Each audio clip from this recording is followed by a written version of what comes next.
confess, bowing here, I find my rest. Without you, I fall apart. You're the one that guides my heart. Lord, I need you. Oh, I need you. Every hour I need you.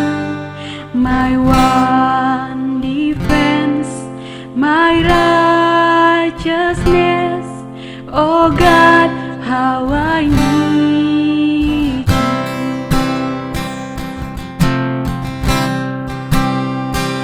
Worse than rams deep, your grace is more. Where grace is found is where you are. Where you are, Lord, I am free. Holiness is Christ in me. Lord, I need you. Oh, I need you. Every hour I need you. My one defense, my righteousness. Oh God, how I need you.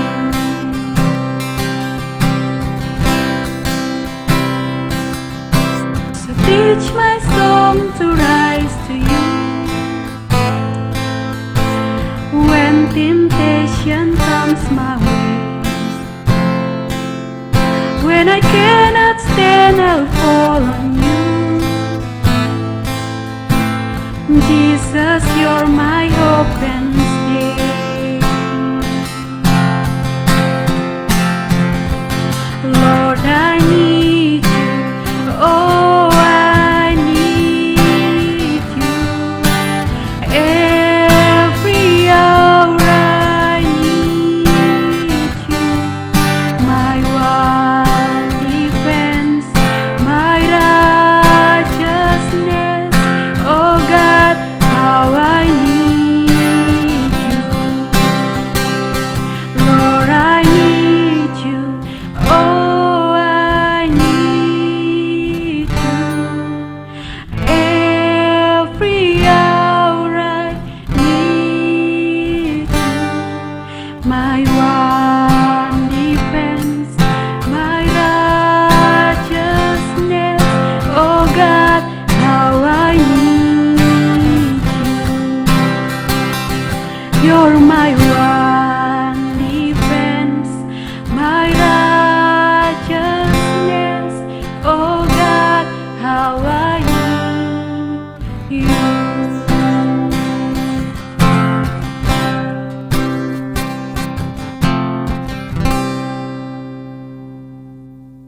Shalom saudara-saudara yang dikasihi di dalam Tuhan Yesus Kristus. Kembali kita akan merenungkan bagian firman Tuhan bersama, belajar bagian firman Tuhan bersama untuk ibadah Shine Fellowship. Dan kita akan melanjutkan pembahasan untuk Injil Yohanes. Kali ini kita akan melihat dari Yohanes pasal yang ke-14, ayat yang pertama hingga ayat yang ke-15. Karena itu sebelum kita merenungkan firman Tuhan lebih jauh, mari kita berdoa. Bapa di dalam kerajaan surga, kami bersyukur untuk penyertaan dan kasih-Mu. Kami berdoa Tuhan menolong, menyertai, memberkati kami di dalam jam perenungan firman Tuhan ini. Nyatakan apa yang menjadi kehendak-Mu di dalam kehidupan kami. Buka hati dan pikiran kami untuk kami boleh mengerti apa yang menjadi maksud dari apa yang Kau sampaikan lewat kebenaran firman Tuhan. Bantu setiap kami yang ada Tuhan, urapi setiap kami yang ada, persiapkan hati dan pikiran kami. Di dalam nama Tuhan Yesus kami berdoa. Amin.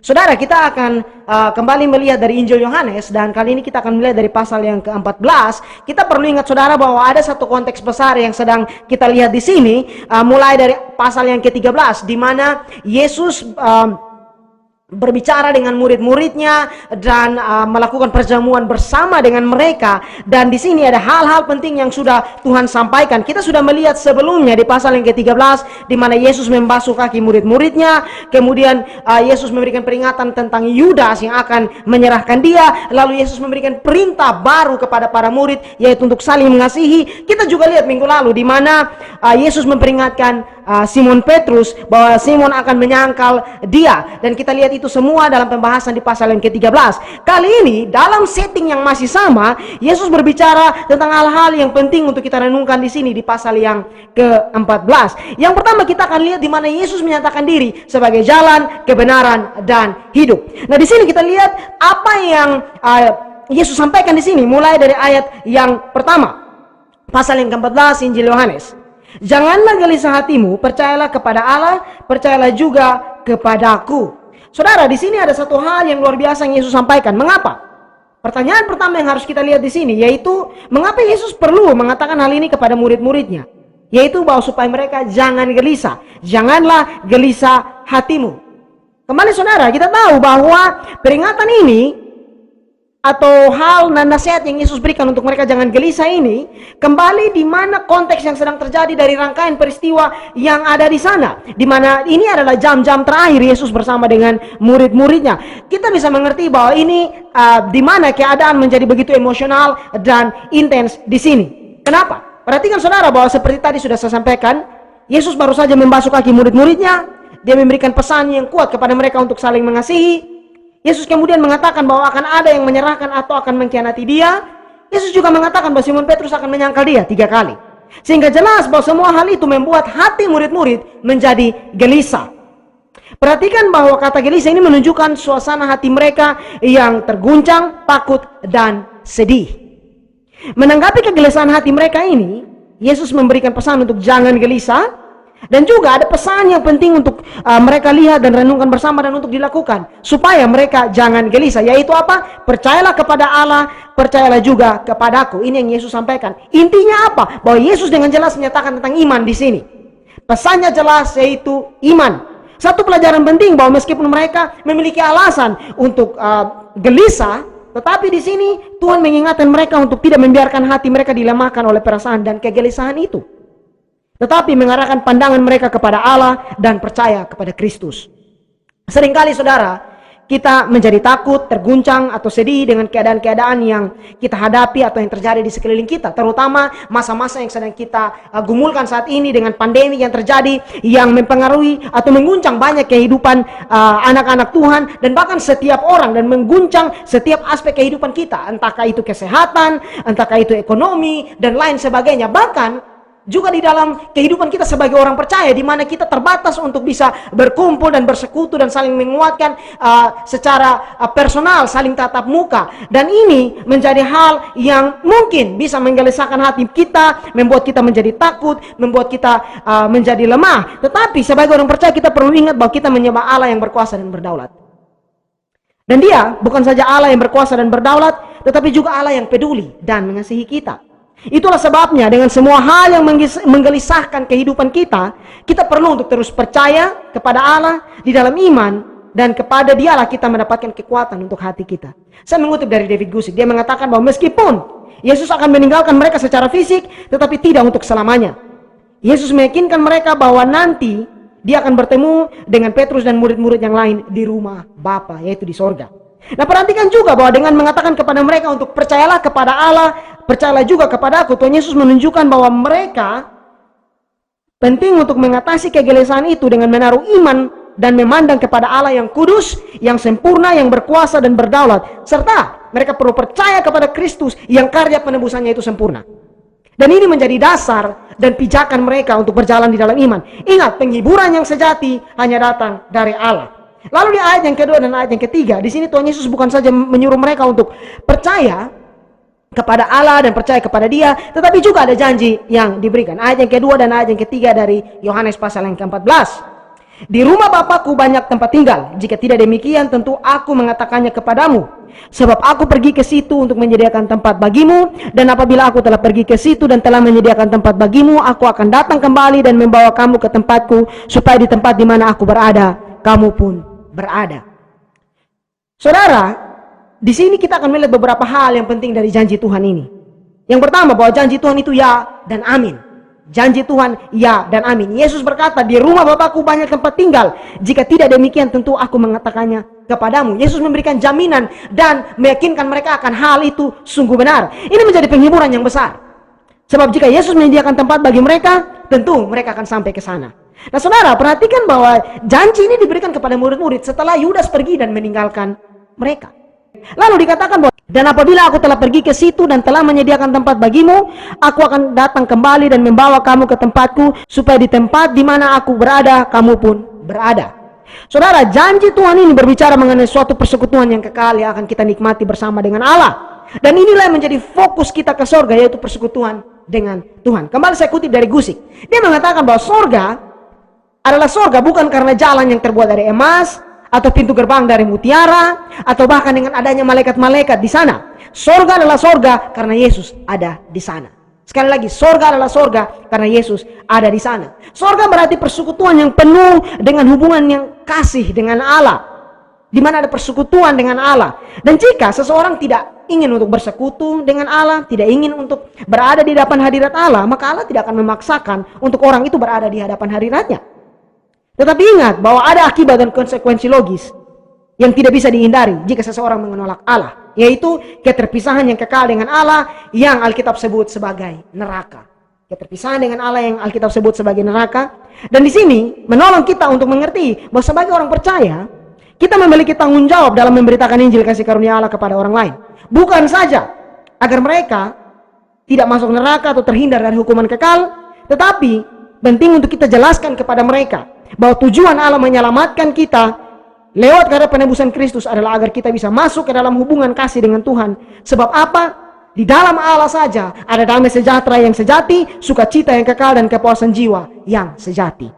Dan di sini kita perlu mengerti bahwa Allah menyelamatkan kita dengan satu tujuan yang besar, yaitu persekutuan dengan Dia. Hubungan kita dengan Allah kembali dipulihkan. Lalu di ayat yang keempat, Yesus berkata demikian, dan kemana aku pergi, kamu tahu jalan ke situ.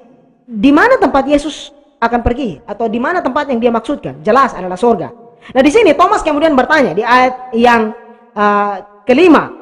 Kata Thomas kepadanya, Tuhan, kami tidak tahu kemana Engkau pergi. Jadi bagaimana kami tahu jalan ke situ? Nah Thomas bertanya demikian karena dia memahami apa yang Yesus katakan itu secara harfiah, bahwa Yesus berkata dia akan pergi ke satu tempat dan mereka tidak tahu kemana dia akan pergi. Nah di sini kita perhatikan jawaban penting yang Yesus berikan yang perlu untuk kita renungkan dengan dalam. Kata Yesus kepadanya, akulah jalan dan kebenaran dan hidup. Tidak ada seorang pun yang datang kepada Bapa kalau tidak melalui aku.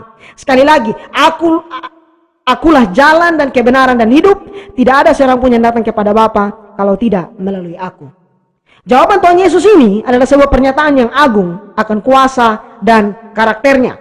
Di sini sebenarnya Yesus sedang membuat sebuah klaim yang eksklusif.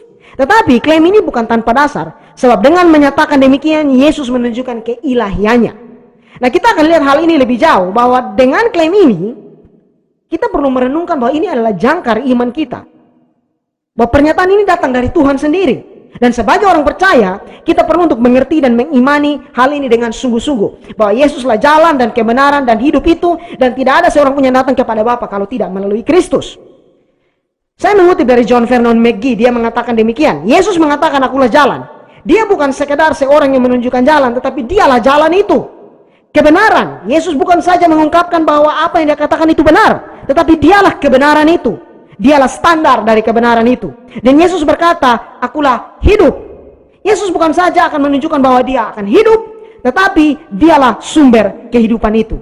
Allah adalah sumber kebenaran dan hidup itu. Dan kebenaran dan hidup yang sejati yang dari Allah itu dinyatakan di dalam Kristus. Saya mencoba untuk membahasakan kembali apa yang dikatakan oleh Thomas Kempis.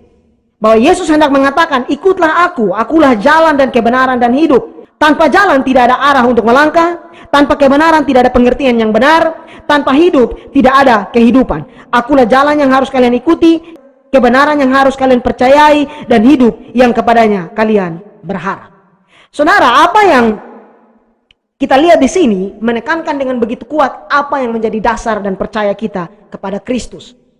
Lalu ada yang menganggap bahwa orang Kristen itu arogan karena percaya pada apa yang Yesus katakan di sini. Yesus mengatakan bahwa akulah jalan dan kebenaran dan hidup. Tidak ada seorang pun yang datang kepada Bapa kalau tidak melalui aku. Apakah dengan menganggap demikian atau dengan percaya demikian bahwa kita menjadi orang yang arogan atau yang sombong yang mengklaim kebenaran untuk diri kita sendiri?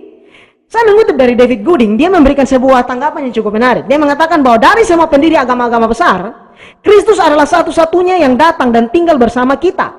Mengklaim sebagai pencipta kita yang berinkarnasi, datang untuk menangani masalah dosa kita melalui pengorbanannya di atas kayu salib, sehingga kita bisa menerima pengampunan dan damai sejahtera dari Allah. Dengan bertanya mengapa kita harus berpikir bahwa Kristus adalah satu-satunya jalan kepada Allah, sebenarnya kita melewatkan poin yang penting dan yang sesungguhnya, bahwa karena Kristus dalam pengertian itu tidak bersaing dengan siapapun, untuk alasan yang sederhana bahwa tidak ada orang lain yang mengklaim untuk menangani masalah dosa ini. Dia satu-satunya yang melakukannya. Dan bagaimana bisa seseorang dianggap berpikiran sempit atau sombong karena menerima dari Kristus apa yang tidak ditawarkan oleh orang lain? Sederhananya bahwa Kristuslah yang menawarkan pengampunan dosa lewat penebusannya. Kristus mengklaim sebagai Allah dan dia membuktikan klaim itu dengan banyak hal. Nubuatan yang digenapi dengan sempurna, kuasa yang dia tunjukkan, kesaksian dari para murid yang begitu kuat teguh berpegang kepada iman mereka, dan juga penyataan akan Allah sendiri di dalam pribadi Yesus Kristus. Dan Yesus menawarkan pengampunan dosa itu. Sehingga ketika kita menerima apa yang ditawarkan oleh Kristus, kita sebenarnya bukan orang yang arogan, tapi justru membawa kita sebagai orang yang rendah hati. Mengapa? Sebab kasih karunia Allah yang Allah berikan kepada kita itu adalah pemberian yang cuma-cuma. Keselamatan adalah kasih karunia yang kita terima di dalam iman kepada Yesus Kristus, bukan karena usaha atau upaya kita. Lalu di sini saudara, Yesus memberikan penekanan mengenai dia dan Bapa, mengenai Yesus dan Bapa. Ayat 7 hingga ayat yang ke-11. Saya akan membacakan kepada kita semua ayat yang ke-7 hingga ayat yang ke-10 terlebih dahulu. Sekiranya kamu mengenal aku, pasti kamu juga mengenal Bapakku. Sekarang ini kamu mengenal dia dan kamu telah melihat dia. Kata Filipus kepadanya, Tuhan, tunjukkanlah Bapa itu kepada kami, itu sudah cukup bagi kami. Kata Yesus kepadanya, telah sekian lama aku bersama-sama kamu Filipus, namun engkau tidak mengenal aku? Barang siapa telah melihat aku, ia telah melihat Bapa. Bagaimana engkau berkata, tunjukkanlah Bapa itu kepada kami? Tidak percayakah engkau bahwa aku di dalam Bapa dan Bapa di dalam aku? Apa yang aku katakan kepadamu tidak aku katakan dari diriku sendiri, tetapi Bapa yang diam di dalam aku, dialah yang melakukan pekerjaannya. Di sini saudara, kembali dengan jelas Tuhan Yesus menunjukkan bahwa dia dan Bapa ada dalam satu persekutuan ilahi. Bandingkan apa yang penulis Ibrani tulis di dalam pembukaan suratnya. Ibrani pasal 1 ayat 1 dan 2. Setelah pada zaman dahulu Allah berulang kali dan dalam pelbagai cara berbicara kepada nenek moyang kita dengan perantaraan nabi-nabi, maka pada zaman akhir ini ia telah berbicara kepada kita dengan perantaraan anaknya yang telah ia tetapkan sebagai yang berhak menerima segala yang ada. Oleh dia Allah telah menjadikan alam semesta. Nah, satu hal yang penting untuk kita perhatikan di sini bahwa Bapa, Yesus dan Roh Kudus adalah satu dalam hakikat, yaitu Allah. Esensi mereka satu, yaitu Allah. Tetapi berbeda secara pribadi atau substansi. Dalam pasal 14 ini saja, kita akan melihat ketiga pribadi ini dinyatakan. Ada Yesus, ada Allah Bapa, dan nanti kita akan melihat tentang Roh Kudus. Tetapi ketiganya satu esensi atau satu hakikat, yaitu Allah. Ketiganya dapat dibedakan dalam peran dan pribadinya, tetapi tidak bisa dipisahkan dalam hakikatnya. Karena kesatuan hakikat dengan Allah inilah Yesus mengatakan kepada Filipus di ayat yang ke-9 tadi, bahwa telah sekian lama aku bersama-sama kamu Filipus, namun engkau tidak mengenal aku. Barang siapa telah melihat aku, ia telah melihat Bapa. Bagaimana engkau berkata, tunjukkanlah Bapa itu kepada kami. Nah, hal ini saudara dengan langsung menjawab keberatan-keberatan yang sering muncul pada saat dimana ada yang menentang keilahian Kristus dengan bertanya, di mana Alkitab mengatakan bahwa Yesus adalah Tuhan, atau di mana Yesus mengatakan bahwa dia adalah Allah. Nah, saudara lihat bahwa Yesus sudah menunjukkan hal ini di sini. Barang siapa telah melihat aku, ia telah melihat Bapa. Bahkan kalau kita kembali kepada pasal yang ke-10 ayat yang ke-30, Yesus dengan jelas mengatakan bahwa aku dan Bapa adalah satu. Nah, di ayat yang ke-11, Yesus memberikan penekanan yang kuat. Percayalah kepadaku bahwa aku di dalam Bapa dan Bapa di dalam aku, atau setidak-tidaknya percayalah karena pekerjaan-pekerjaan itu sendiri. Nah, saudara, penekanan ini menjadi hal yang penting sebab pengakuan akan Yesus sebagai Tuhan dan Juru Selamat menjadi dasar dan inti dari iman kita sebagai orang percaya. Dan hal ini tidak terlepas dari apa yang sudah Yesus katakan kepada Thomas di ayat yang ke-6 tadi, bahwa dia adalah jalan dan kebenaran dan hidup itu, dan tidak ada seorang pun yang datang kepada Bapa kalau tidak melalui Kristus. Dan Yesus meneguhkan klaim ini lewat karya penebusan di atas kayu salib, di mana dia disalibkan, mati, dia dikuburkan, tetapi dia bangkit dan naik ke sorga, duduk di sebelah kanan Allah yang Maha Kuasa. Dan ini menjadi landasan iman dan percaya kita bahwa kita menyembah Allah yang hidup.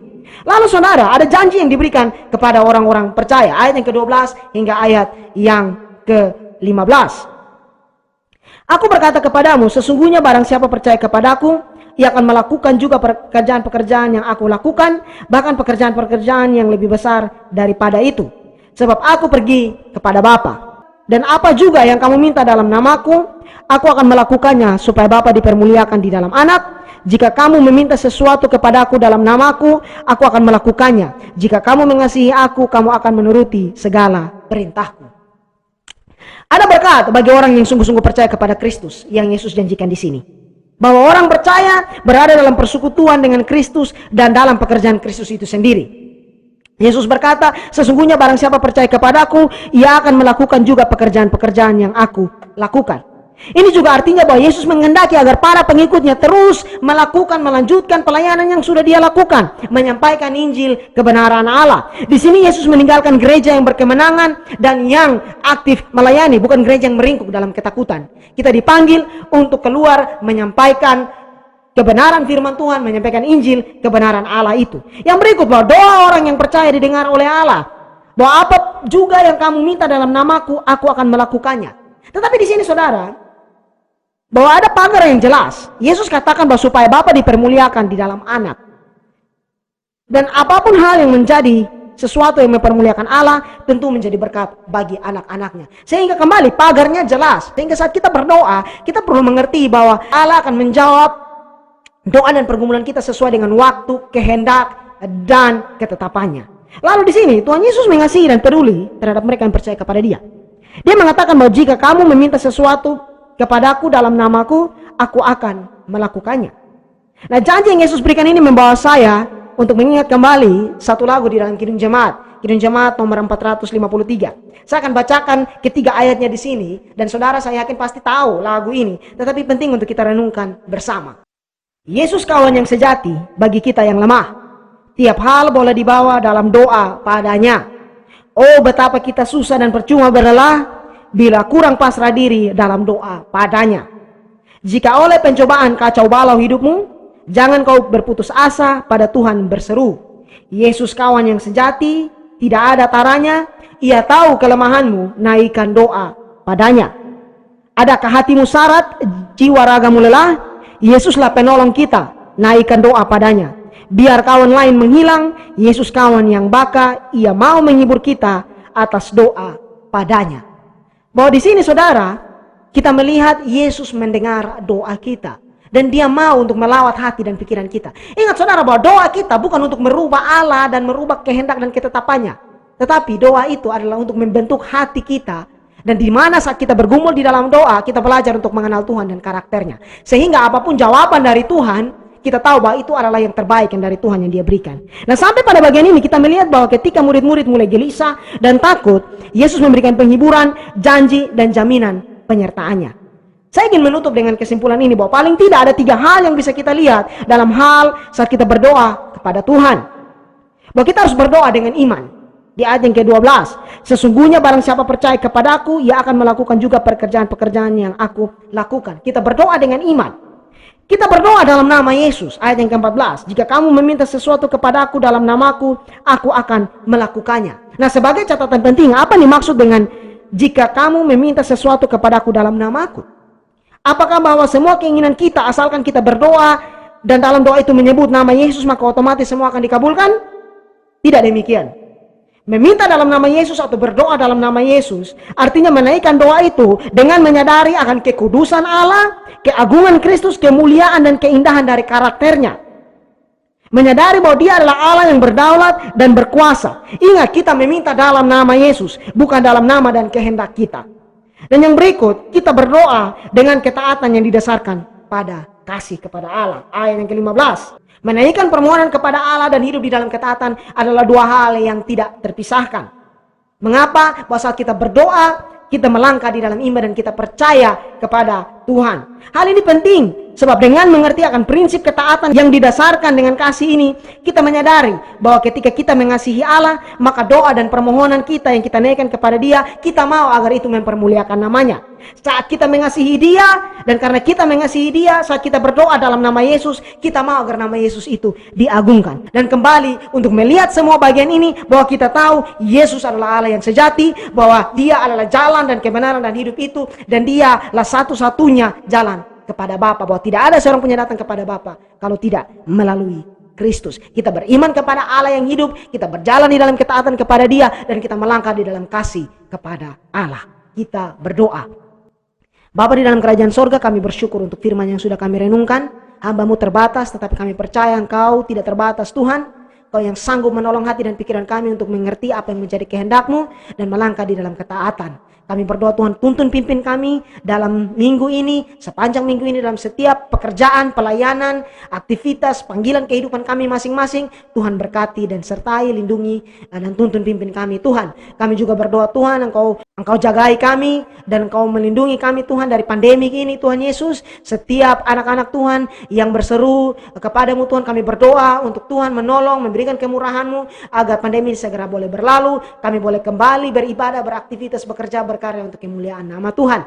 Kami juga berdoa untuk pemerintah, Tuhan berikan hikmat dalam menangani keadaan yang saat ini terjadi. Allah berikan kedamaian, damai sejahtera, ketentraman dalam hati setiap orang yang ada Tuhan. Kami juga berdoa untuk para medis, Tuhan berkati dan pimpin tuntun sertai mereka. Lindungi sertai kami Tuhan, masa depan kami Bapa, hal-hal yang akan terjadi ke depan, ajar kami untuk berharap dan percaya kepadamu bahwa segala sesuatu tidak akan terjadi di luar dari kendali dan kehendak Tuhan. Tuntun pimpin sertai kami, kuatkan dan teguhkan iman kami, berkati dan pimpin kami sepanjang kehidupan kami Tuhan Yesus. Di dalam nama Tuhan Yesus kami berdoa.